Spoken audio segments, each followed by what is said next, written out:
some mating activity. It's always fascinating to see that. Here, the little cub is sort of stalking its mum, and then it became distracted and is now eating a stick. Isn't that gorgeous? That is very special. That is not something one sees every day. It is not something one can hope to see every day.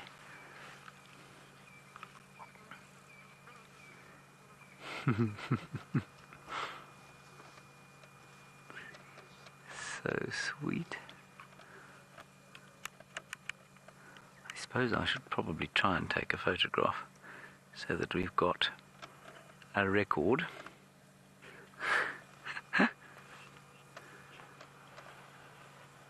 See the point? You say, is this cub able to eat meat yet? The answer is definitely. Whether she is eating meat or not, I don't know. Can she eat meat? Definitely. I'm pretty sure she would be eating meat. She should be eating meat because her weaning time is not far off, or his or her weaning time. I don't know why I'm just automatically using the feminine pronoun. Could easily be a female.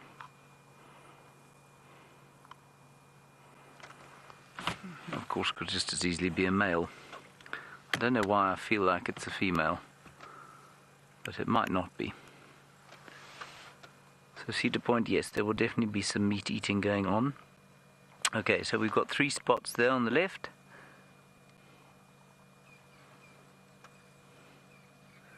And 3 on the right.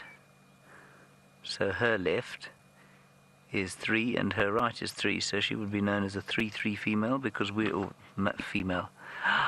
Look. Male or female. Definitely 3-3.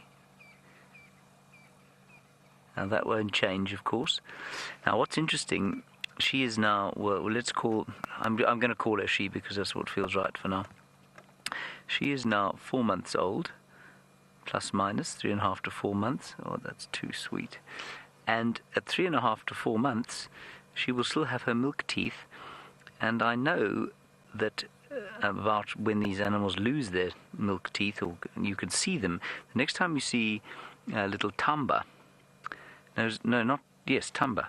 Next time you see Tamba, you will notice that if he yawns in front of you, his big teeth are actually coming through. You can see the canines, the big canines coming through behind the little ones, and he's about 10 months old now.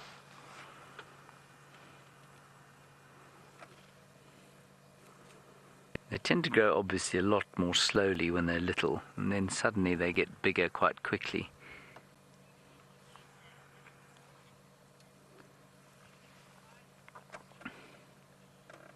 Peter, what a nice question. You say, is there any gender that is more important for the survival of the species, for the leopards?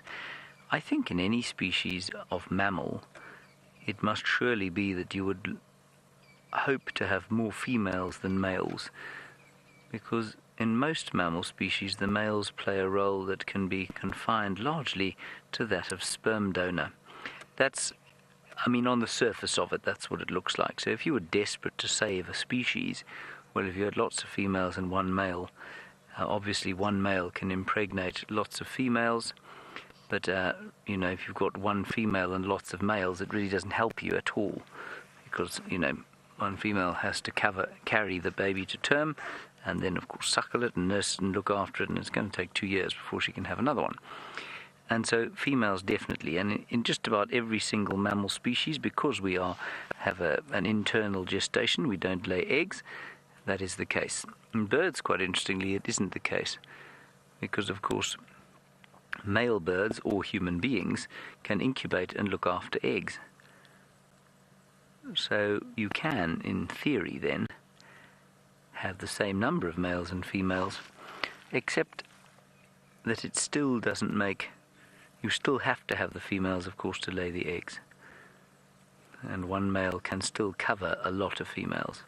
But in an egg-laying species, one female can be covered by a lot of males. That's a really nice question. Of course, my assertion there that the males are largely sperm donors is not true. Well, it's partially true. They do play an important role, the males, and more so than we thought.